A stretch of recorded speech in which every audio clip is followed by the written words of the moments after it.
kami dari kelompok 4 kelas 11F. Di sini kami akan menjelaskan tentang sistem ekskresi pada manusia. Salah satunya yaitu paru-paru. Sebelum itu, izinkan kami memperkenalkan diri. Perkenalkan, nama saya Haika. Nama saya Jacqueline. Saya Olivia. Saya Mardiana. Saya Selvensi. Dan saya sendiri Junet Markasan Wakatmiha. Mari kita ke videonya. Halo teman-teman, mari kita mengenal sistem ekskresi pada manusia. Sistem ekskresi pada manusia adalah sistem yang bertugas untuk mengolah dan membuang zat sisa metabolisme dan racun dari dalam tubuh. Jika tidak dikeluarkan dari tubuh, zat-zat tersebut dapat menimbulkan sejumlah masalah kesehatan. Sistem ekskresi pada manusia terdiri atas sejumlah organ, yaitu paru-paru, kulit, hati, dan ginjal. Masing-masing organ ekskresi tersebut memiliki fungsi dan cara kerja yang berbeda untuk membuang zat sisa dan racun dari dalam tubuh. Dan di sini, kami akan menjelaskan salah satu sistem ekskresi pada manusia, yaitu paru-paru. Paru-paru adalah salah satu organ vital dalam tubuh manusia. Tepatnya merupakan organ respirasi pernafasan yang berhubungan dengan sistem pernafasan dan sirkulasi peredaran darah. Fungsi utama dari organ ini adalah menukar oksigen dari udara dengan karbon dioksida dari darah. Jika organ ini terganggu fungsinya, maka kesehatan tubuh manusia bisa terpengaruh secara keseluruhan. Paru-paru merupakan organ yang jumlahnya sepasang, kanan dan kiri. Namun, masing-masing punya ciri yang berbeda. Salah satunya adalah soal bobot atau berat. Paru-paru kiri orang dewasa umumnya memiliki berat sekitar 325 sampai 550 gram. Sedangkan bagian kanan memiliki berat sekitar 375 sampai 600 gram. Contoh lainnya, paru-paru kanan memiliki 3 bagian robus, sedangkan paru-paru bagian kiri memiliki 2 bagian saja. Anatomi paru-paru dan fungsinya. Sebelum mengenal anatominya, perlu kamu ketahui bahwa organ vital ini memiliki 2 bagian, yaitu bagian kanan dan kiri. Paru-paru kanan. Paru-paru di sisi kanan terbagi menjadi 3 lobus, yaitu superior, tengah, dan inferior. Ukurannya lebih pendek dari yang kiri, tapi juga lebih besar dari kiri. Keduanya tertutup dengan lapisan pelindung yang bernama jaringan pleura. Paru-paru kiri.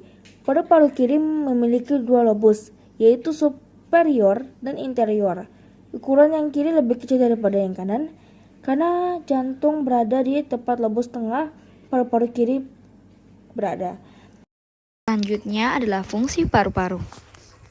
Beberapa fungsi paru-paru yang berguna sebagai peredaran udara atau pernapasan diantaranya mencegah polusi masuk ke dalam tubuh meski sebelum masuk ke paru-paru udara sudah disaring dengan bulu hidung.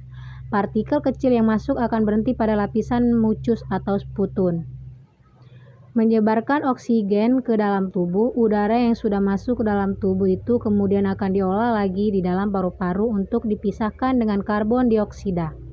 Setelah itu, barulah oksigen akan disebarkan ke seluruh tubuh, sedangkan karbon dioksida dikembalikan lagi keluar udara. Mengendalikan pH darah, hal ini bertujuan untuk mengubah tekanan pada karbon dioksida. Membantu batuk agar mengeluarkan kotoran. Batuk tidak selalu buruk, karena ini adalah salah satu cara paru-paru dalam memberi perlindungan kepada tubuh. Menjadi lapisan pelindung hati dari segala macam bentuk guncangan. Dan adapun struktur paru-paru pada manusia. Yang pertama, trakea. Trakea merupakan organ yang berbentuk seperti pipa dengan panjang kira-kira 9 cm. Organ ini tersusun atas 16-20 cincin-cincin tulang rawan yang berbentuk C. Cincin-cincin tulang rawan tersebut berada di bagian belakang dan tidak tersambung dengan paru-paru langsung. Hal ini karena cincin-cincin itu berfungsi sebagai tempat esofagus. Fungsi lainnya yaitu untuk mempertahankan agar trakea tetap terbuka. Cincin-cincin tulang rawan pada bagian trakea diikat bersama oleh jaringan fibrosa dan beberapa jaringan otot. Organ ini juga dilapisi oleh selaput lendir yang dihasilkan oleh epitelium bersila. Sila tersebut berfungsi untuk mengeluarkan debu dan butir-butir halus lainnya yang ikut masuk saat menghirup napas ke arah laring untuk dikeluarkan.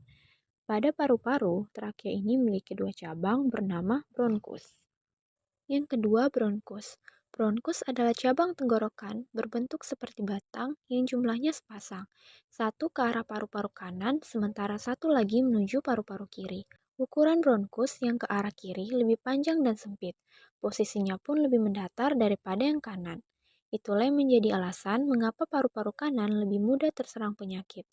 Bronkus sebelah kanan memiliki 3 bronkiolus, sedangkan sebelah kiri hanya memiliki 2 bronkiolus. Tempat pencabangan antara bagian kanan dan kiri bronkus itu disebut bifurkase. Bronkus memiliki struktur seperti trakea serta dilapisi oleh sel yang sama. Yang ketiga, bronkiolus. Bronkiolus merupakan cabang dari bronkus sehingga ukuran dindingnya lebih tipis dan saluran di dalamnya lebih kecil. Semakin kecil salurannya, semakin berkurang pula tulang rawannya. Pada akhirnya hanya tinggal dinding fibrosa dengan lapisan sila yang ada di dalam bronkiolus. Setiap bronkiolus akan bermuara ke dalam seberkas kantung-kantung kecil mirip anggur yang disebut alveolus. 4. Alveolus. Alveolus adalah saluran akhir dari alat pernafasan yang berupa gelembung-gelembung udara. Organ ini memiliki dinding tipis, lembab, dan berlekatan erat dengan kapiler-kapiler darah. Alveolus terdiri atas satu lapis sel epitelium pipi. Karena itu, tak heran apabila daerah yang berada di dalam sini hampir langsung bersentuhan dengan udara. Alveolus berfungsi untuk memperluas daerah permukaan, yang berperan penting dalam pertukaran gas oksigen dari udara bebas ke sel darah dan karbon dioksida. Dari sel darah ke udara, di dalam alveolus terdapat kurang lebih 300 juta buah gelembung halus alveolus. Dengan adanya gelembung ini, luas permukaan paru-paru diperkirakan bisa mencapai 160 meter persegi. Dan yang terakhir yaitu kelima, lobus dan pleura. Paru-paru dibagi menjadi belahan atau dapat disebut sebagai lobus. Pada bagian paru-paru kanan memiliki 3 lobus, sementara paru-paru kiri memiliki 2 lobus. Lobus ini terletak pada bagian luar paru-paru. Selain memiliki lobus di bagian luar, di dalam paru-paru juga dilapisi oleh selaput atau membran serosa rangkap 2 yang disebut pleura. Di antara lapisan lobus dan pleura, terdapat eksuda yang berfungsi untuk meminyaki permukaannya. Hal ini untuk mencegah terjadinya gesekan antara paru-paru dan dinding dada yang bergerak saat manusia sedang bernafas. Dan adapun gejala umum kondisi paru-paru. Gejala umum kondisi paru-paru. Tanda dan gejala umum dari kondisi paru-paru meliputi yang pertama sesak nafas, yang kedua nyeri dada, yang ketiga batuk, terutama batuk kronis atau batuk darah atau lendir, yang keempat kelelahan, yang kelima menggi, yang keenam bengkak pergelangan kaki. Dan ini merupakan cara menjaga kesehatan paru-paru. Cara menjaga kesehatan paru-paru. Meski tubuh memiliki sistem bawaan untuk menjaga kesehatan paru-paru, ada beberapa hal penting yang harus kamu lakukan dan perhatikan setiap hari untuk membantu mengurangi risiko penyakit paru-paru atau meredakan gejala. Berikut ini beberapa kebiasaan sehat yang perlu dilakukan. Yang pertama, berhenti merokok. Merokok merupakan penyebab utama penyakit paru-paru seperti kanker paru dan penyakit paru obstruktif kronis atau biasa disingkat PPOK. Selain berhenti merokok, kamu dianjurkan untuk menghindari paparan asap rokok. Alasannya karena perokok pasif yang menghirup asap rokok memiliki resiko penyakit yang sama dengan perokok aktif. Yang kedua, mencuci tangan. Resiko terinfeksi virus dan bakteri dapat dihindari dengan mencuci tangan setiap sebelum makan, sesudah makan, dan sesudah buang air. Yang ketiga, hindari polusi udara sebisa mungkin. Polusi udara dapat menyebabkan iritasi hingga menghancurkan jaringan paru-paru. Bahkan, polusi udara pada tingkatan yang rendah dapat menyebabkan masalah bagi kesehatan. Dan yang terakhir, rutin berolahraga. Melakukan aktivitas fisik seperti berolahraga secara rutin minimal 30 menit setiap hari sangat penting.